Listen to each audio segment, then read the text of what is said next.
to think Africa, act Africa, and prosper Africa. It comes down to the change of mindset. We are implementing the Africa we want. A lot of the countries understand that this is good for them, that it is a game changer. This is an historic moment for our continent.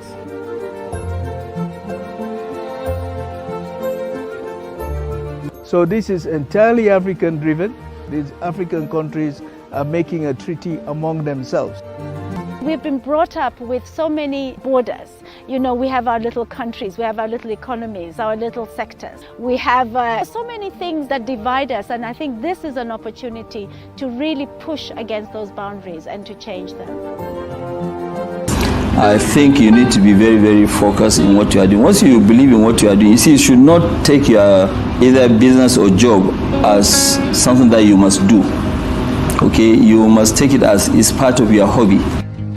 When you try a business and you start, you might have hiccups here and there, but it does not mean that that business is not going to work. There must be challenges.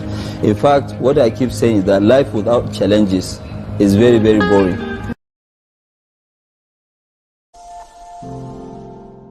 I think that Africa is at a point of opportunity. Africa has no automatic future.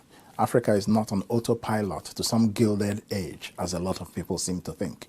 What is being rather prematurely, perhaps you might even say falsely, celebrated as Africa's rise is simply the continent having become a playground for globalization. So, in the last 10 years, 6 of the fastest growing economies in the world have been in Africa. We know this is true because The Economist told us. And all of this is being done because there's a resource boom. We've got gold, we've got minerals, we've got stuff underneath it. Africa has 14% of the world's population, most of them under the age of 30, and we are where China was when its boom years began. I think that the gold of today is mobile. People like to call Africa a mobile-first continent, but I'm telling you that Africa is a mobile-only continent. And what we see in Africa is the purest form of innovation, innovation out of necessity. We're not talking about Angry Birds, we're talking about things that people do to make their lives better. So all of this just shows the incredible innovation that people in Africa have come up with. I don't believe that the gold is under the ground, I believe that we are the gold. And this is not that catchy phrase, innovation at the edge. This is innovation over the edge. Attention, our continent near the unity. Yeah, African have attention. There's a lot of things that we need to talk about. God told her that you met a man in your image. Can you tell us what is going on with other races? I don't understand. Maybe it's a disgrace. Brothers and sisters, wake up. Now we got a call. Call from Lumumba. Call from Malema. Call from Arigana. Call from Kagame. Call from Jema Ponga. Call from a continent. Calling on not to unite and bring the change to a continent. United States of Africa, now it's time. Time to unite and kill the system that divides us. Living millions of Africans sinking in poverty. Now Africa, you need to stand for your economy, stand for your cultures, stand for your land, stand for your health, stand for your education, stand for your resources, stand for your future. Let's go. Yeah, African have attention. Our continent near the unity.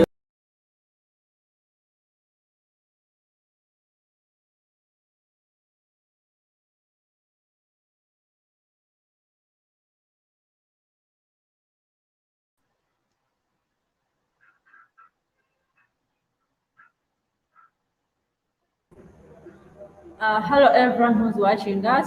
Welcome to African Business Month Grand Finale, which is today, the 30th of November 2021, which is actually the last day of the month.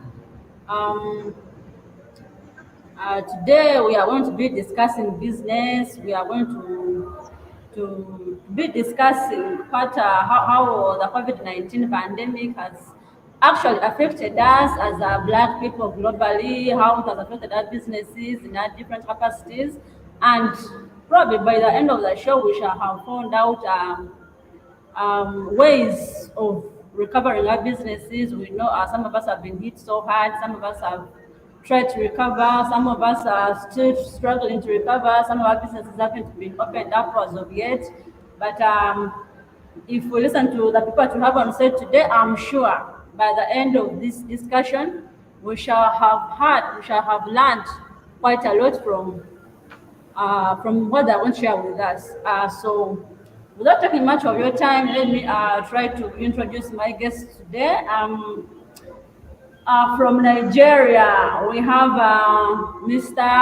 Ahmed Zayan. Zayan, long time. You've been so lost. Yeah, Clara, a long time. You know why? Good to see you again. Great work you're doing. Exactly. Thank you so much. So today we are going to discuss business.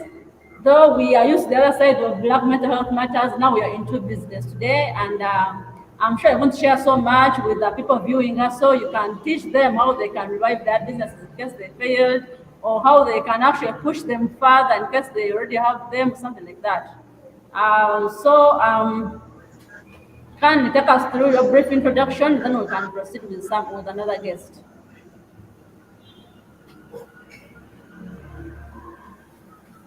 Zayan, can you take us through your brief introduction? Who are you? What do you do in Nigeria? And then we can proceed.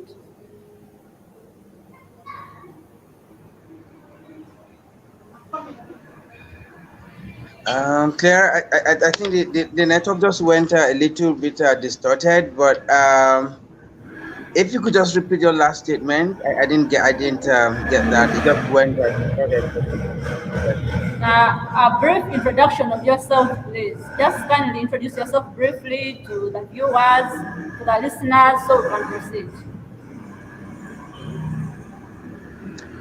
Okay, fantastic. Thanks a lot. I most again appreciate our distinguished organizers for putting this program together. I mean, this is really apt and needful.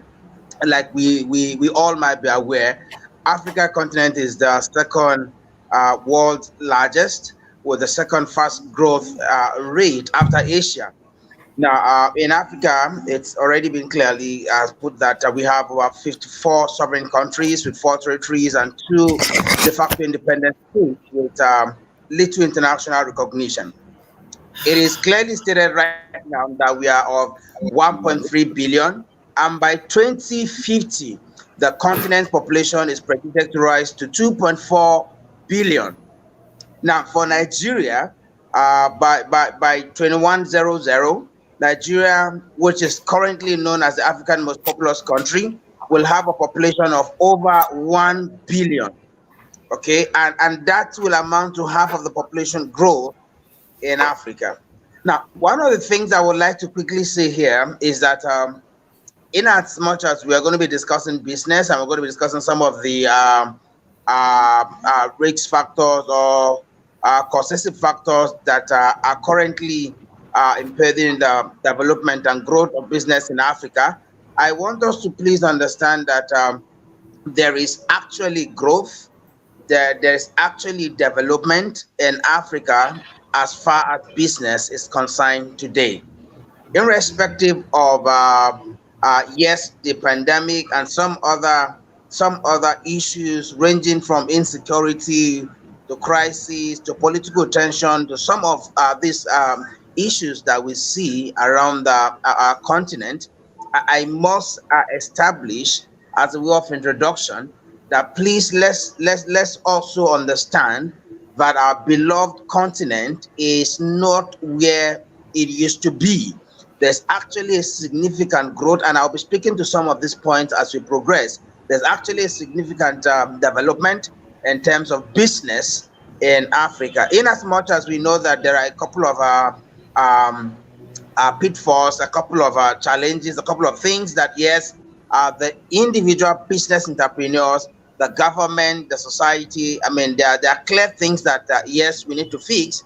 But then I want to establish as a way of introduction that we are not where we used to be in terms of business in Africa. We're actually are seeing significant growth. We're actually seeing some changes amidst a couple of things that are actually threatening or out there to pull down businesses across the continent? Okay, thank you so much, Zion. Welcome, Dr. Margaret. Welcome to the show. Thank you for being here with us today. Angela, welcome. We thank you for having spared some minutes to join us today so we can do this show. Angela Nsimbi is right in Uganda with me. She's a mental health activist. Rob, let her introduce herself briefly so that she can also give us some few insights about business development, maybe in Uganda, then we can proceed to Dr. Margaret. Angela, please. Unmute yourself. Yes, I have. I'm so happy to be here. I'm Angela Nsimbi. I'm an author, and I'm also a mental health activist. At least one thing that I can say off-head just like that is that COVID-19 has definitely affected our businesses in Uganda. However, it has also activated creativity because because the truth is people lost jobs, and because people have lost jobs, they've had to think outside the box and see, what do I do with what I have got? Because if you are, say, a journalist, because I'm professionally, I'm a journalist. If you're a journalist, you have to think, how do I actually use my skill as a business? So you start to do editing, you start to link up with different people, like other organizations, which are civil society organizations, to do some paper or documents for them and all that. You also begin to write books, because I actually wrote my book during COVID. So write books and learn how to market a book, learn how to do book programs using the book. So like you don't look at the book sale as an end in itself. So those are some of the ideas that have eventually come out just because of COVID-19. Yeah. In brief, that's okay. Okay, thank you so much, Angela, for that introduction. Dr. Brown, thank you for being here once again. Kindly introduce yourself, where you are right now, and give us some insights about business of Black people, of where you are right now. Yes. Hello. Thank you for having me. It's nice to be back. My name is Dr. Margaret Brown. I am actually in Fayetteville, North Carolina, and I own a business called The Right Therapy. And what we do is help actualize people who are experiencing PTSD, trauma. We help them, Angela, write their stories, publish their stories from beginning to end. And as far as the youth go and empowering them, I love the idea, which is why we have developed so many programs up underneath TWT, teaching the youth how to be creative and sell their creativity in the writing space. This is something that is very popular here. There are, I believe, traumatized communities all over the world, but it affects our youth in a very different way than what we were being introduced to as we were growing up. As far as mental health, I think it was really unheard of for mental health issues in the youth back in our day. So what my business does is to, instead of being asked to have a seat at the table, we show them how to make their own table, invite people that look like them. And in doing so, we provide them the mentorship at an early age so that through the program or throughout their lives, they understand how to create those other opportunities for themselves, especially through books, because it's not just you write one book and you're done. You sell your product, you speak about your product, and you create other products based on the one book. And creating we also teach how to create their own book publishing firm. So in the mental health space, it's therapeutic. Writing has always been therapeutic. And our youth are doing very well in the program here. We are also international, and we work out of California, Arizona, and 2 locations here in North Carolina. Oh, thank you so much, Dr. Brown, for that introduction, and thank you for taking care of those people who are mentally challenged. Probably they'll find a better life ahead. Thank you so much. Now, getting back to African Business Month grand finale today. Today's theme, we are looking at building back better, charting economic recovery for Black business community and crafting the roadmap for access to capital for Black entrepreneurs. Wow, this theme is so wide. Right now we are looking at business. How has it been? And what can we do to ensure that there is economic recovery since we've been through this pandemic and all these issues? Now diving into the topic, my very first question is, how did the pandemic affect the businesses for Black people globally? Despite where you are, how has it been? Let me start with you, Zion.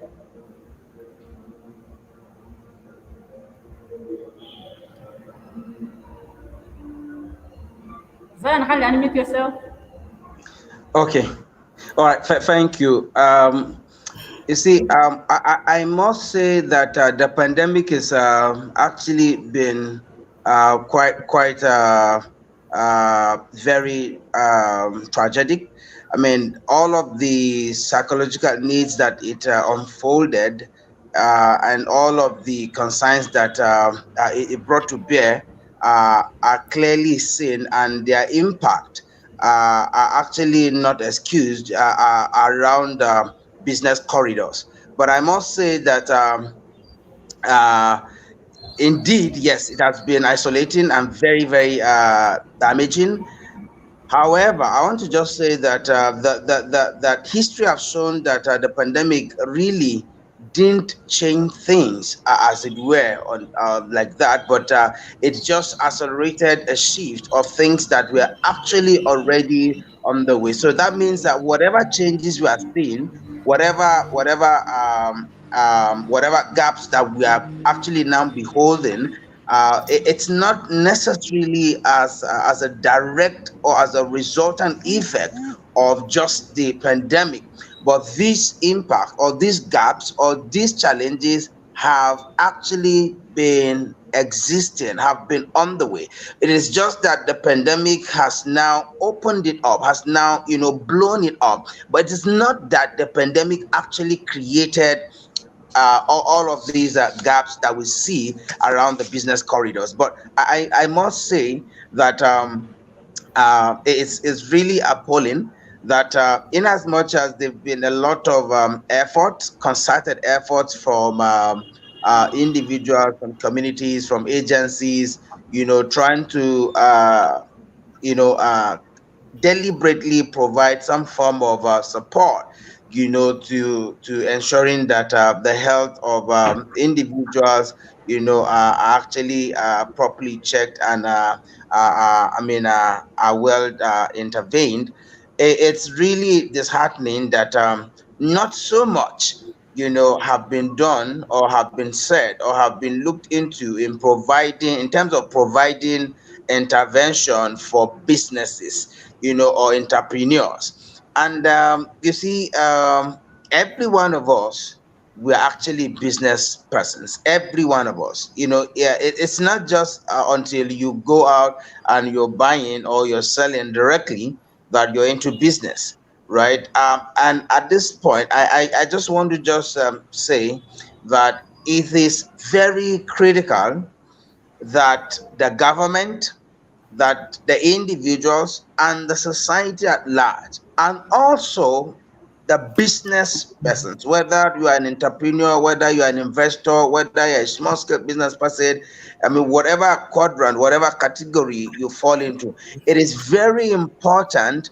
that whether, like I said, whether it's government, whether it's individual, whether it's society, we must take cognizance of the mental health of business owners or investors, or people in this sector. It's very important that we really prioritize their mental health, because why?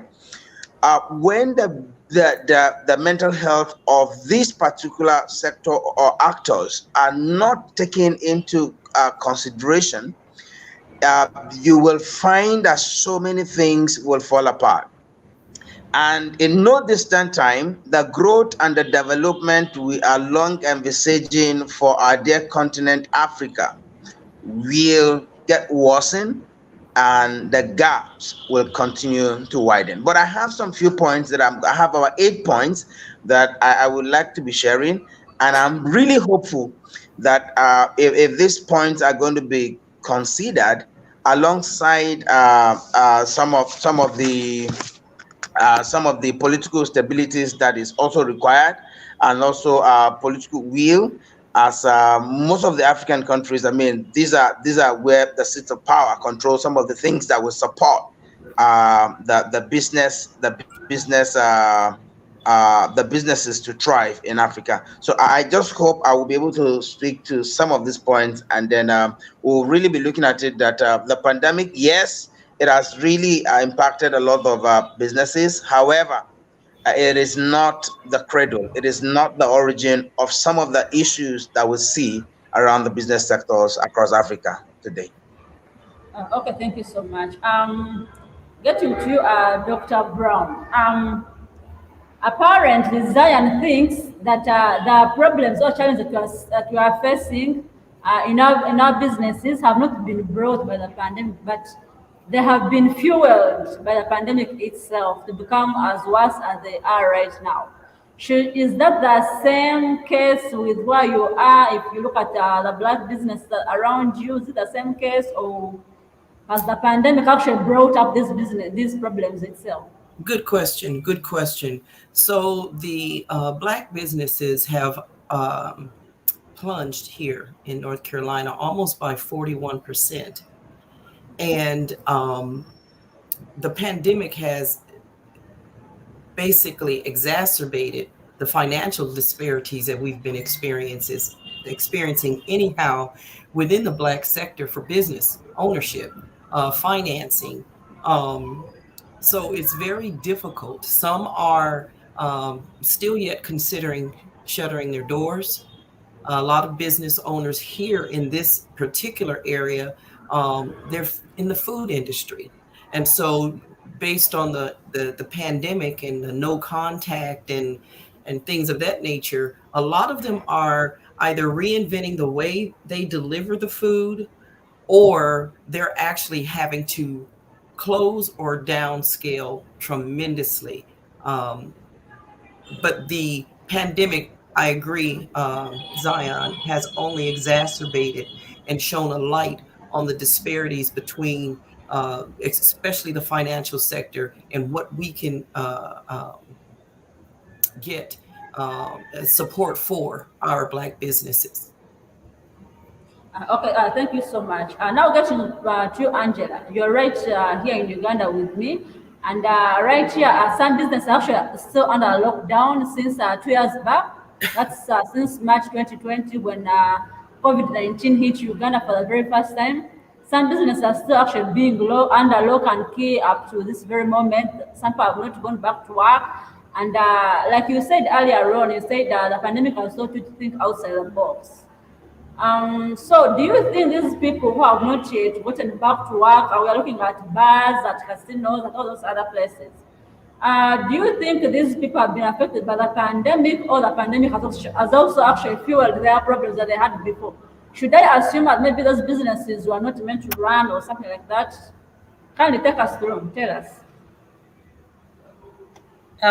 Definitely. What I can say is that many businesses, because you've given the bars as the example, but also schools an example, they have not been in business. However, like I said, it has been also an opportunity. How do you do things differently? And so what has happened, I'll give the example of the schools first.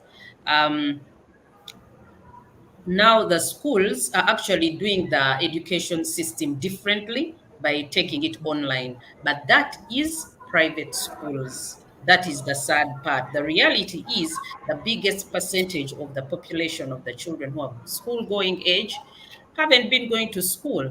And the best they have gotten is just, once in a while, getting the newspaper exam papers once in a while, because not every parent can afford to buy the paper. So also what I would want to bring to the attention of the people who are also listening in is that now there is a shift. Maybe for people like now Dr. Margaret, where she's from, it might not be such a big issue. But now for us in Uganda, it is. People are shifting from having physical premises and shifting their businesses to purely online, and then having to make deliveries to their clients. So that's what people are doing. Then when it comes to the bars, some people have just decided, let's rename our places, and they remove the word bar and say lounge. They remove the word bar and say restaurant, so that they are able to open and do business, So that's what is happening. But however, Uganda, how people have been doing things, people still open and they bribe police and still do business. Of course, but it's hard. It has affected how things have been flowing and how things should be flowing. So yeah, it's been a challenge. But like Zion said, because for me the issue of mental health is I'm very passionate about it. The mental health issues definitely came to the forefront. This pandemic showed all of us that we are vulnerable, regardless of social status. Thank you so much, Angela. Talking about how business has been affected, we all understand that this pandemic is here, and we are not yet sure when it's going to go away, which means it's a long-term strategy for us to fight it until it's gone completely. So if I should start with you, Dr. Brown, if I go to Zion, I should start with you, Dr. Brown. What should be the long-term remedy for people, for Black people to revive their businesses, for those whose businesses have collapsed, or for those whose businesses are actually struggling? They might be there, but they are struggling. What should be the long-term remedy? I think not only should it be a long-time remedy, it is something that has taken place in the past, and we have flourished as a community. So I believe the Black representation should stay within Black representation, in that we should support our own businesses, because Black businesses are not just one thing. We are in a wide spectrum of business owners, and we have the capacity, we have the bandwidth, we have what it takes to strengthen our own business communities within our own communities and keep our money on the inside, so that if or when the next pandemic hits or catastrophe, we're able to go to Black-owned banks and secure finances. We're able to lend to one another, help each other, as opposed to going on the outside, being told no, or experiencing high interest. So I would say to develop our own infrastructure. Okay, thank you so much, Zion. What if you could also answer the same question? What should be the long-term remedy for us to revive our business, our collapsing business or our collapsed businesses, so we can continue earning? Kindly unmute. Sorry. Yeah, you see, thanks a lot, Dr. Brown. I'm going to just take from your last point, and then I'll just see how I can add some few things to it. Interestingly, I have down here, we really need to encourage ourselves to purchase from ourselves. That there should be that deliberate commitment that Africans should do business with each other. Let's trust our product. Let's trust our brand. Let's promote ourselves. Let's market ourselves. Let's invest in ourselves, and let's sell our product. Let's buy our product. So one of the things, like Dr. Brown just mentioned, we just need to be very strategic and very deliberate about it. We should be proud of our product. We should be proud of what we have. We should be very deliberate at supporting ourselves as business owners, as investors, or as small-scale business owners. It's very important that we find a place in believing in our brand, in believing in Made in Africa, and projecting it. Okay, let people know that, look, I'm happy to use this brand. It's made in Africa. I'm happy to use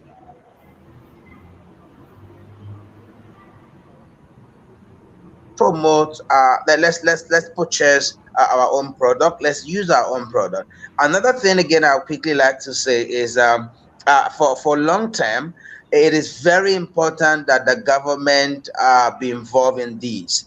It is very important that the government needs not to shy away from some of the current realities that is befall our business owners or investors.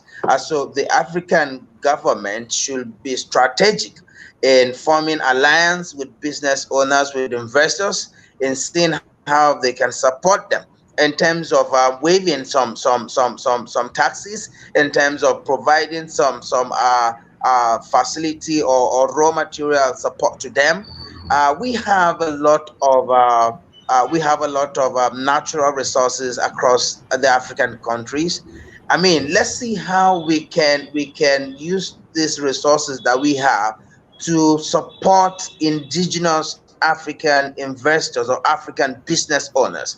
If we have people who are miners and are Africans, if we have people who are agriculturists and are Africans, let's support them. Let's give them hectares of land. Let's provide fertilizers for them at subsidized rate. Let the government, because why I'm very particular about the government is because they have the political powers, they have the political wills, they have the resources that they can actually at large, extend to these business owners in Africa, if at all they are actually interested in reviving the gap that has been created, that is getting widened, that is actually befalling the African business owner on the increase. And again, I also want to quickly say that in terms of spreading the word, let the African media space also help in trying to spread the good work that the African businesses are doing.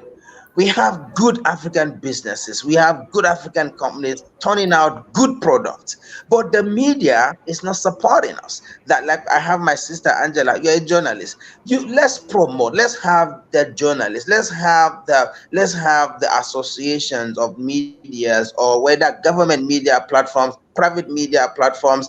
Let's sing our song. Let's promote. Let's spread the word of what we are doing in Africa.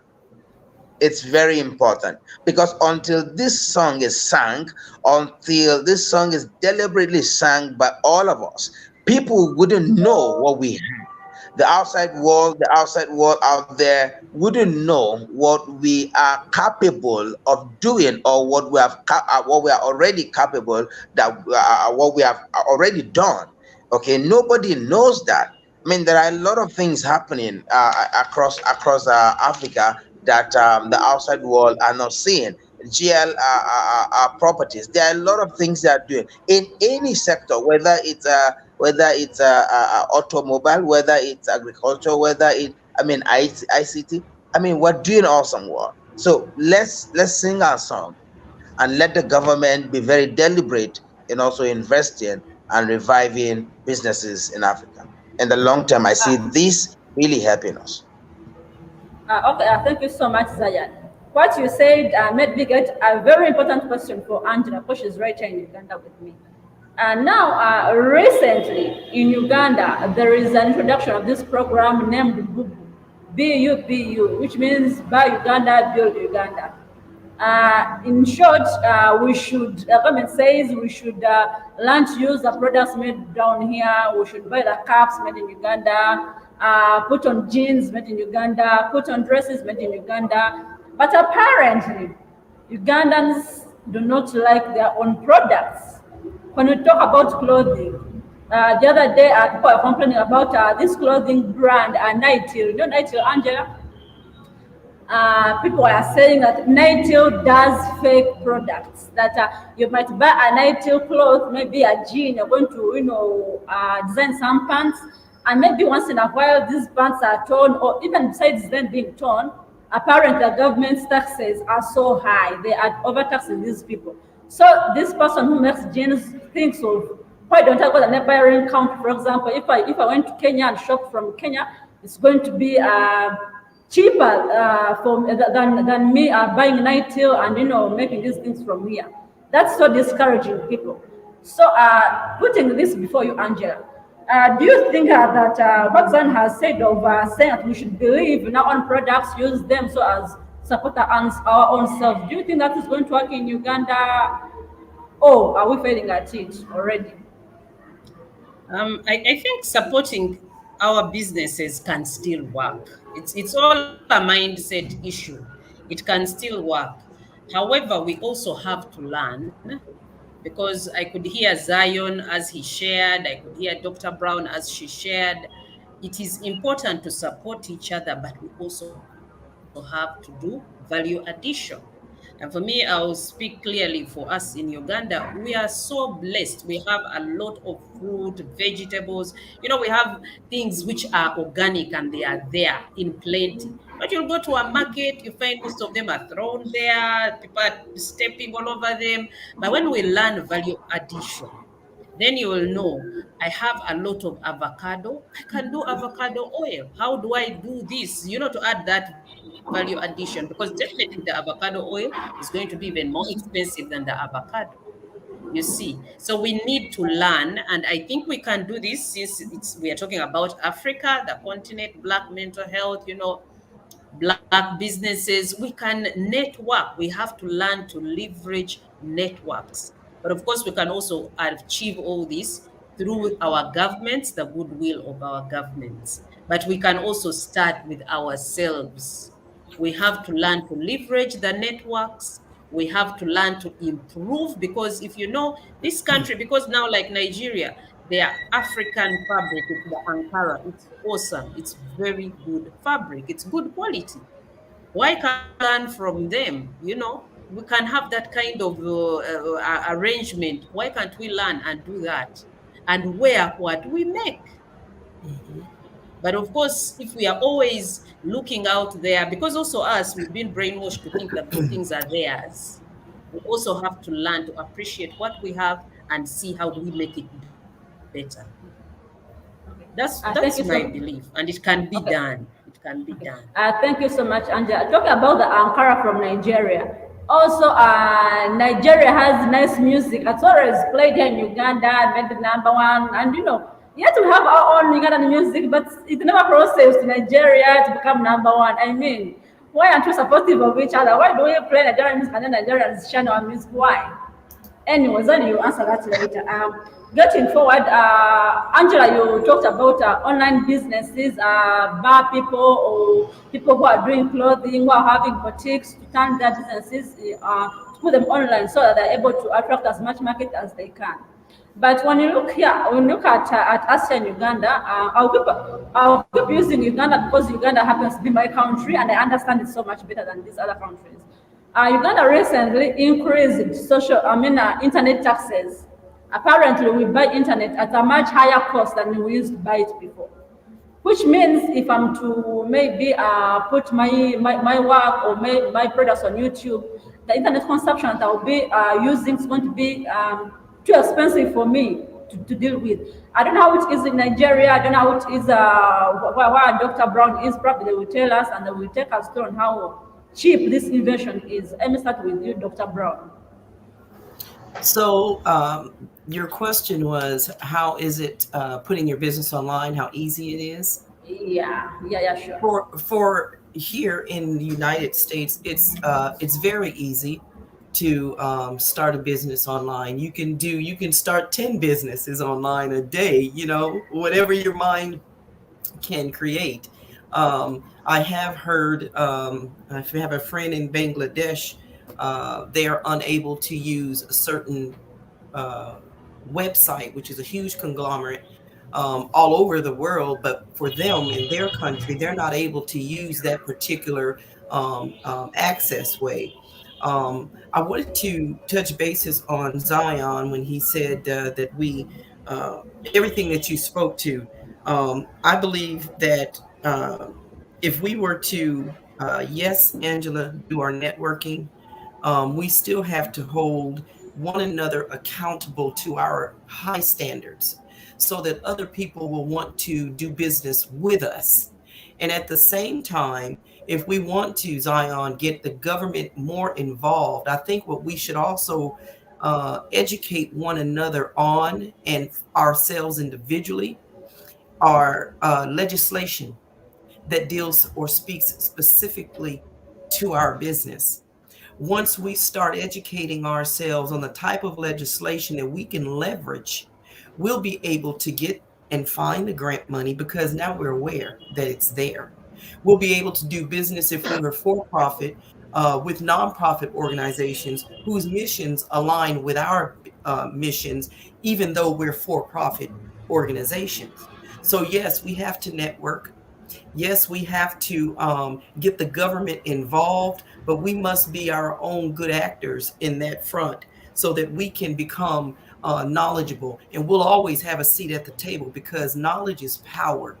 And if we don't empower ourselves with the knowledge that's already there and educate ourselves on what type of legislation that deals with our businesses specifically, then we'll continue to lag in certain areas. But accountability through networking and holding one another accountable to the standards that we set amongst Black businesses. Okay, thank you so much, Dr. Brown. Zion, you can go ahead. How easy is it to do online business in Nigeria? Actually, online businesses in Nigeria, they're not very expensive, but I mean, an average business owner will only be able to do just a little, maybe put in some few nairas to place some adverts on some of the social media platform of their product, but then to do intensive business marketing or advertisement, engaging or taking advantage of some of these advertising tools or campaigns online, they are actually expensive, especially in terms of maybe even securing or buying data, and being even online. To even have your presence online is really not very cheap. And then one of the things I will also say again is the stability of some of these services. You don't get it very cheap, and then when you even get it, most of the times again, they are not very stable to provide you some of the services that you have actually paid for. So these are also some gaps that we see exist in the online business, either marketing or maybe advertising or even pushing or doing your businesses online. But I must also say again that in as much as these gaps exist, it's also very important that we embrace it. Because a couple of our brothers or sisters from this part of the world do not see the need to embrace this kind of business, this kind of platforms. They do not see any reason why they should invest money, into online businesses or into online platforms, to drive their businesses. It's very important that we tell our viewers at home that no matter what you are selling or what you are trading or what form of business or services you're offering, online is actually the in thing right now. And if you really want to be visible, if you really want to get turnovers, you want to make some money as fast as possible, online is actually an option that we must not jettison. We really have to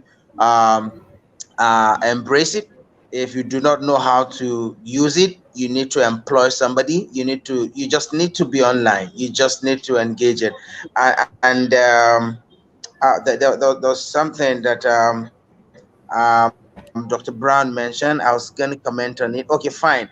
Like we mentioned earlier, in terms of getting our government to hold them to support, the businesses that are actually staggering right now across the continent. It is also very, very important. She made mention of accountability. Business owners, business investors, it is very important that you look into your production line. Make sure whatever you're producing is of very good quality. Now, having mentioned that in terms of accountability on the side of African business owners or investors, it is also very important to also say that the structures that the government have put in place to check quality of our products across Africa, we really need to say that they should do their business. They should do their work very well. They should be very diligent at ensuring that quality and standard of product or services are well checked across Africa. Why I'm saying this is because some of you might be aware. I know that we have a lot of persons watching this show from across Africa and outside the African continent. A lot of you might be aware of some of the collapses or some of the buildings that have been collapsing in Lagos, some of the products that have really been substandard and have cost lives. People have died. People are dying, and people will continue to die because of substandard products that are already out there in the market. So in as much as we are encouraging Africans to support and to promote made in Africa products, it is very important that we again caution ourselves as business owners and investors in Africa that please, let's do the right thing. And government agencies, please, disease from, bribery or getting involved in taking anything and then closing your eyes to some of these products that you let go, you just give pass, and then it gets into the market. Because for every product that is wrongly produced, that passes through the production line, passes through all the check lines to the market, I can guarantee everyone listening to me that someone's life is going to pay for it. Someone's life is going to go for it. So it's very important that please, whose life is going to go for it cannot be you, because for some of these buildings that collapse, it is not just the engineers or the laborers or the workers on site that died. Some people came in there for inspection, some people came in there for business, some people came in there for so many things. So it is very important that please, government agencies, please try to check again your standards in approving some of the products and services that goes out. And also for those of us who are business owners and business investors, please don't seal your conscience with iron. Please, any product you are going to pass out, make sure it is something that you yourself can use. If you are passing out a product for building, make sure it is a product that you yourself can use to build your own house and live in. If you are passing a pharmaceutical product, make sure it's a product that you yourself can take in. And I think this will help us a great deal to ensuring that some of these concerns are well established. One of the things, again, I would just want to mention, please, I apologize for staying too long on this point. One of the things I want to mention again quickly is the issue of our mentoring. It's very important. This is one of the things that's also lacking in the African business space. We always believe that we can master things ourselves. We can just be masters on our own. We can survive. We can push things on our own. Please, let's always appreciate prioritizing diversity and embracing mentoring. Is very important. Yes, you feel you're okay. You feel you have built a lot of skills on this business and you want to go in. Please, while you still go ahead to establish your business and continue or start up your production, please have a mentor, have somebody who checks up, have somebody you can call up. I think I'm getting this combination of chemicals wrong. I mean, can you help me with this? Have somebody you can always check up with, some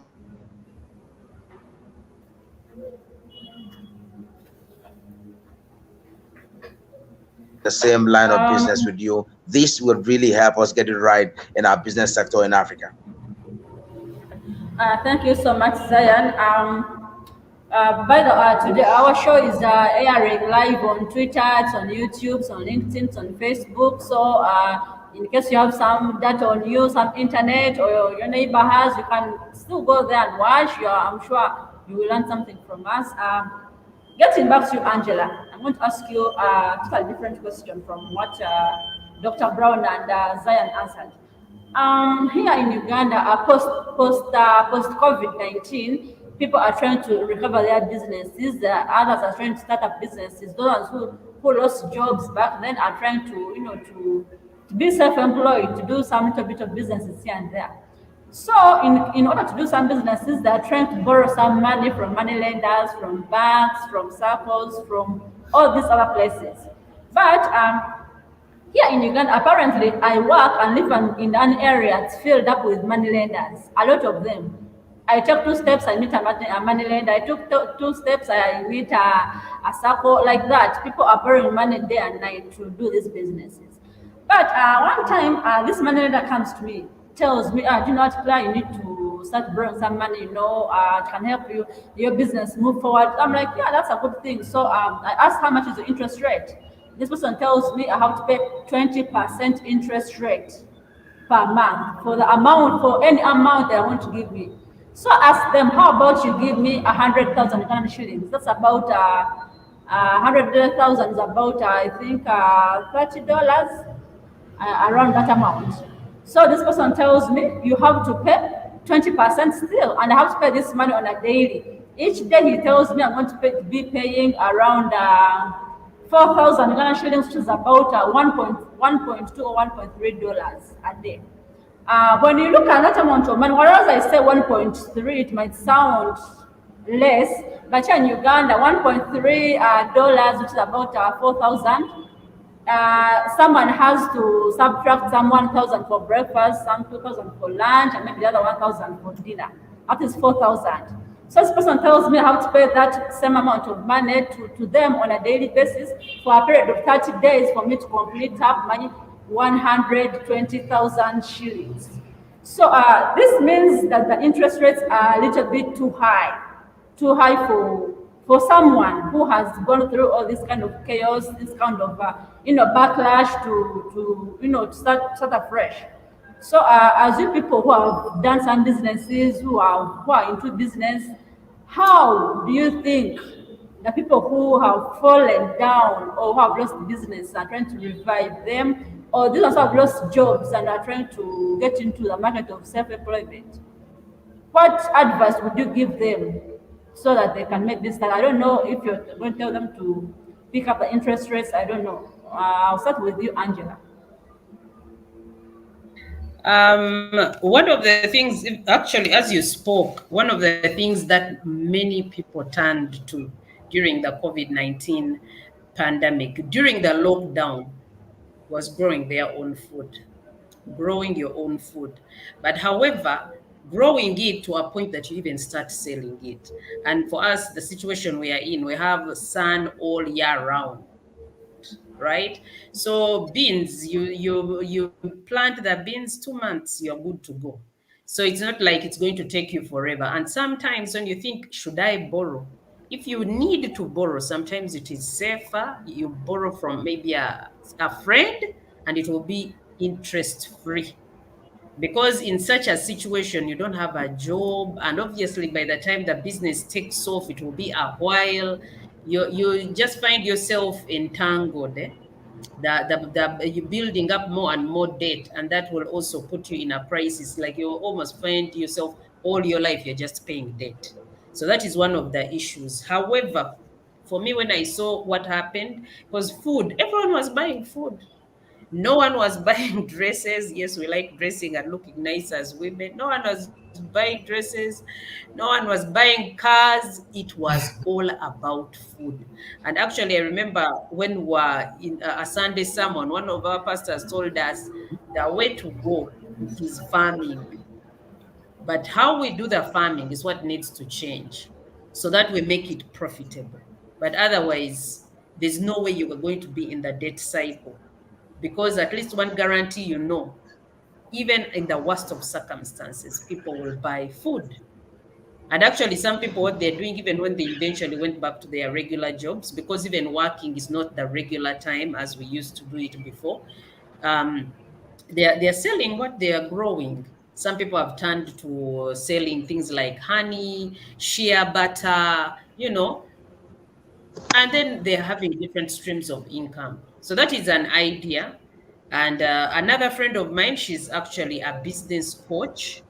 What she did, because the business was just not coming through, and she was this close to closing, sealing a deal. And then the pandemic happened, and the bankers said, no, we can't do this. We don't have the money, stuff like that. And she told me, I had to think hard. What do I do? Because she was actually not earning anything. So she has gone into shea butter, and she's doing baby products and skincare for babies and for mommies and even adults, but mainly she's focusing on the babies, because she said, I had to think fast. You can't stay rigid and say, this is what I do and this is what it will be. So you have to think. When your back is against the wall, you have to think of other options, as long as it brings the money. And anyway, it is authentic business, not to kill people, like Zion said. Yeah. Okay, thank you so much, Angela. Just like you said, people have started growing food, and your friend does share butter. One of the things that you should know, as much as those have turned into doing some positives, others have turned into thieves. They are now thieving. That's how they are living their lives. And they are stealing because they want to survive for another day, because they want to do business. Like I said, they want to recover themselves and be the people they want to be. So, Dr. Brown, how should these people deal with the post-pandemic? Their businesses have collapsed. They want to revive them. The interest rates are high. The other day, I went to some microfinance, and actually, this person was actually marketing a microfinance. She tells me if I borrowed 1 million Ugandan shillings, which is about $300, I would pay an 11% interest rate within 1 month. Failure to do so, whatever I have, let it be my mattress, my bed, my blanket, will be taken away from me. She told me that. And actually, I remember laughing, like, really? Am I going to sleep because of 11% interest? I told her that's way too much, I cannot afford to do that. Maybe if you are giving me a little more time, maybe I would try to see. Because 11% interest is really a lot of money if you look at it. So, Dr. Brown, what is your advice? So, one thing I would say is not to give up, and to have the mindset of not giving up. You have to be flexible. You have to be creative and operate in that creative space, your own creative space. There are many gifts and talents that God has given us, people of color. We can make something out of nothing, and it is marketable. We just have to put that mental effort behind it. And so in saying that, when we speaking to Angela in reference to our food sources and the type of things that we can make a business out of in just that industry alone is lucrative. We all know how to cook. We all know how to prepare food. So in this pandemic, a couple of Black-owned female business businesses that I mentor, they opened up their own cooking business. And so they have food trucks, and they're well-prepared meals.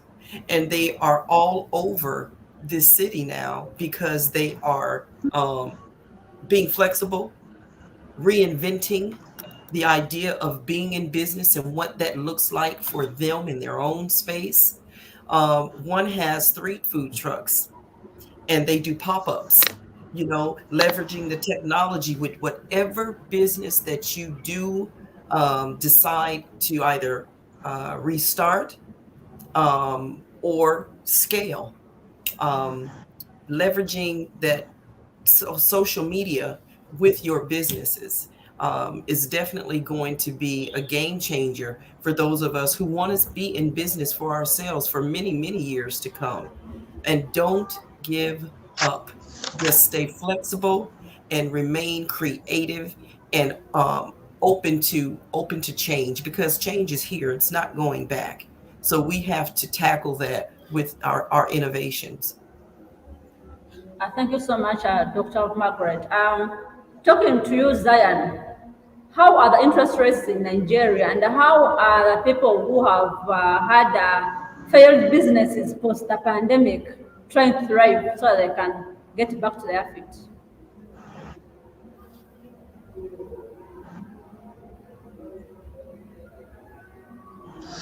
Oh, okay. Thanks a lot, Claire. Yes. The issue and concerns around the interest rate is, I think, is a global problem, or how do I say it now? I think it's the same with the example you have given from your own country.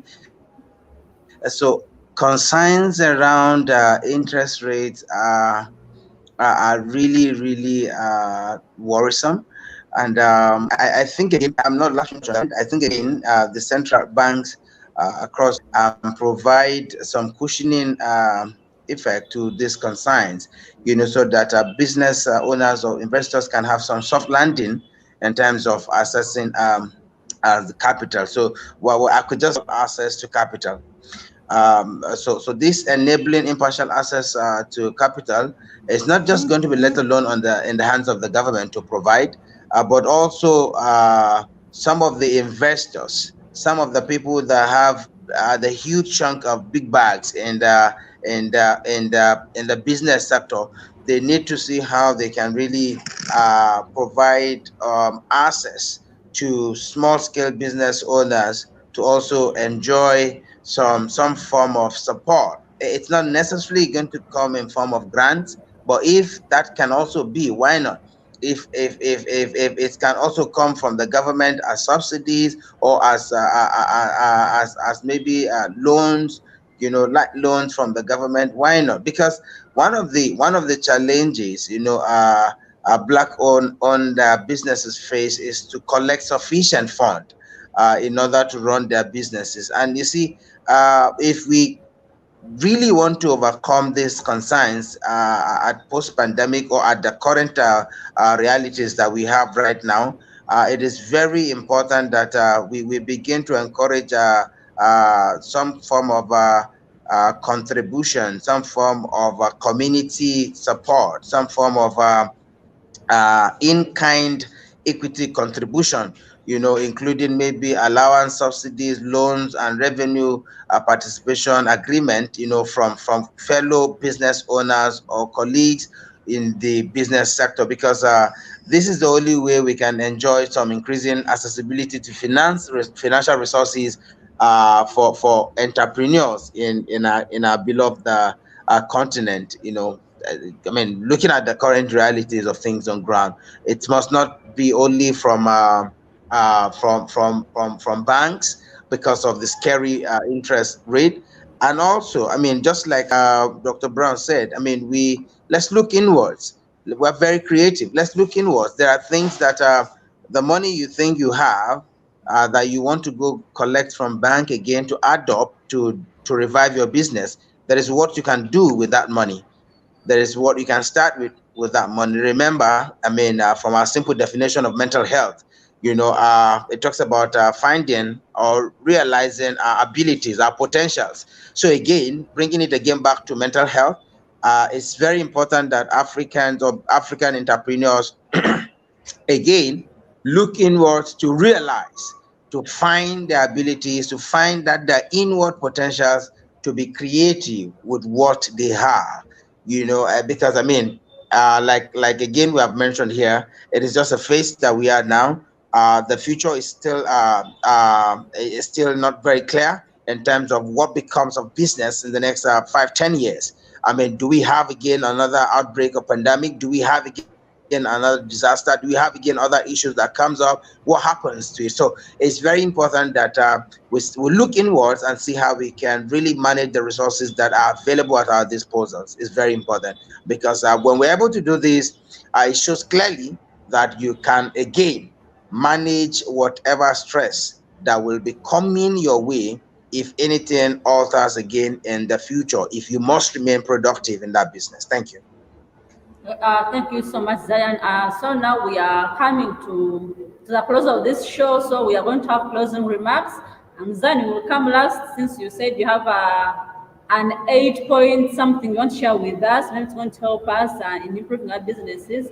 So you come last, and so let me begin with you, Angela. Closing remarks, I will need you to let our viewers know how they can thrive through this post COVID-19 mentally. How are they supposed to shift their mental status from what has happened to what is going to be, so they can focus on the future, and we're hoping for the better.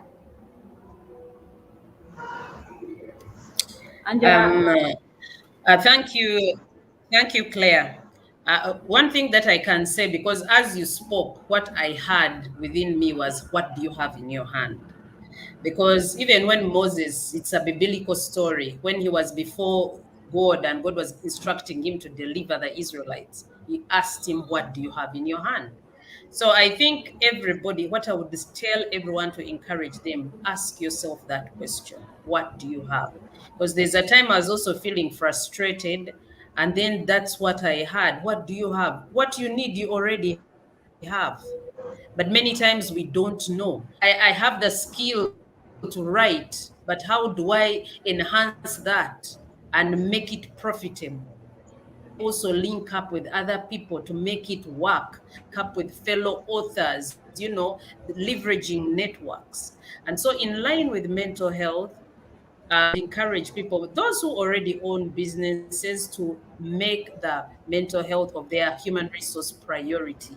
Because if your human resource isn't thriving, business won't work. However much you push them, things will eventually crash. So human resource policies that are mental health friendly should be in place, where people can be supported and are not afraid to speak up.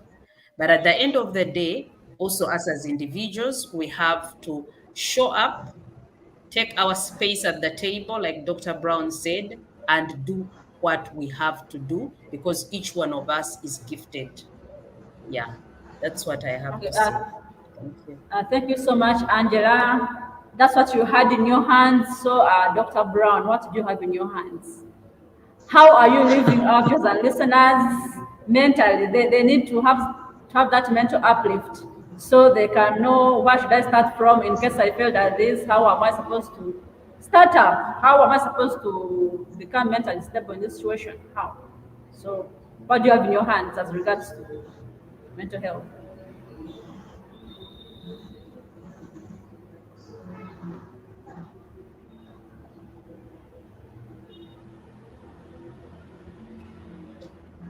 Claire, she's muted. Unmute yourself, please. I'm so sorry. So we have to constantly develop ourselves in the areas that we have been charged with, in the gifts that we have in our businesses. We have to self-develop those skills and continue to press forward and network. But at the same time, in speaking towards mental health, we have to learn that Rome was not built in a day, to give ourselves time to process what's going on around us so that we can learn how to fit in those spaces and things that are comfortable and not comfortable for us. Sometimes being uncomfortable is good, even for mental health, because you know your limit at that point, and you can self-determine what is healthy for you. So constantly doing a mental health check with yourselves, with your employees, with the people you do sit at the table with. Reach out and speak. Okay, thank you so much. Coming to you, Zion, you will give us what you have in your hands as regards to mental health, and you share your 8 points with us to help us improve our businesses. Okay, I actually just tried checking my hands. I haven't found anything in my hands right now, but okay.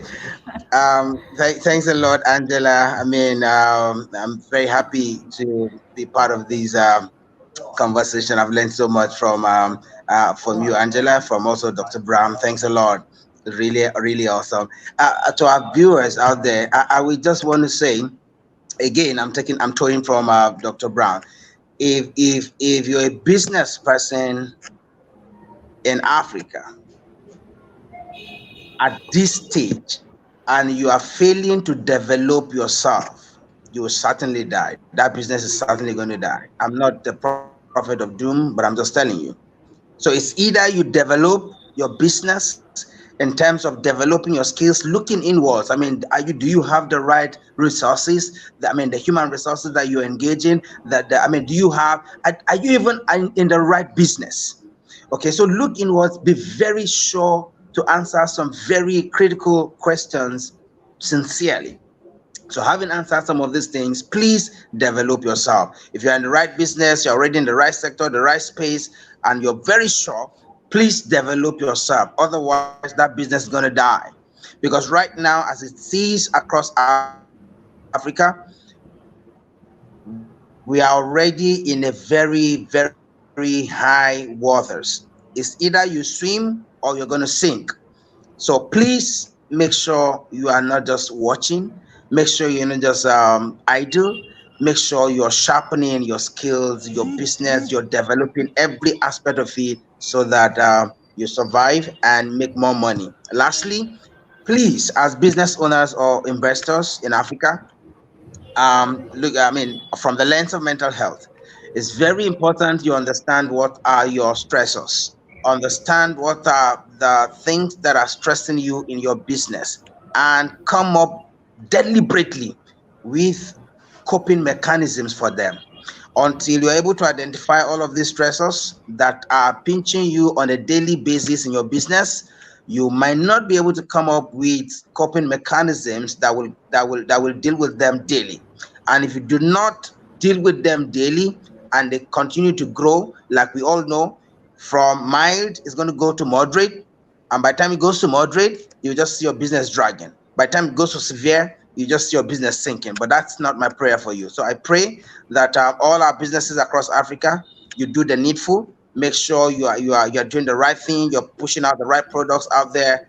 And I know in no distant time, we will see a better developed Africa, and the growth we envisage to see across the business sector in Africa, the African states, that will be our testimony. Thanks a lot, guys.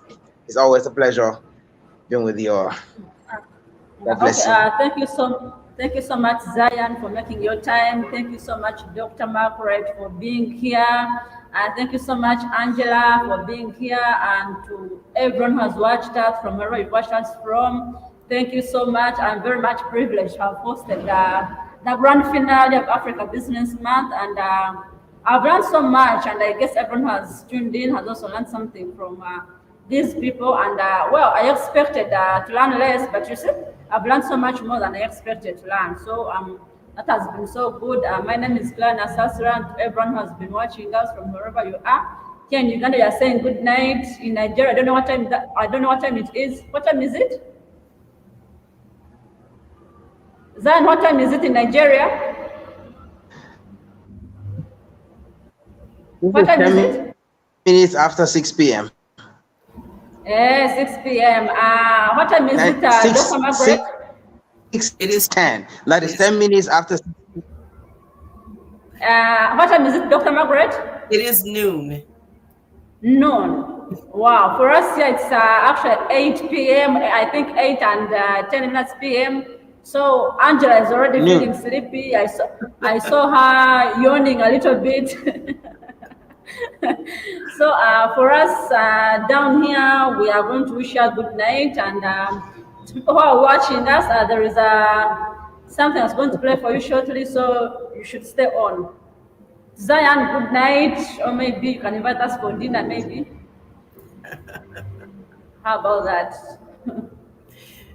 Good night. Okay, good morning to you. Good afternoon. Good afternoon to you. It's good afternoon, then good night for us, and good evening for Zion. Okay. Thank you so much for being here. Good night. Good night. Good night.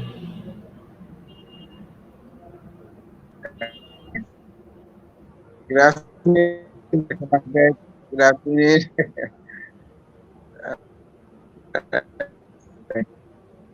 Thank you for having me.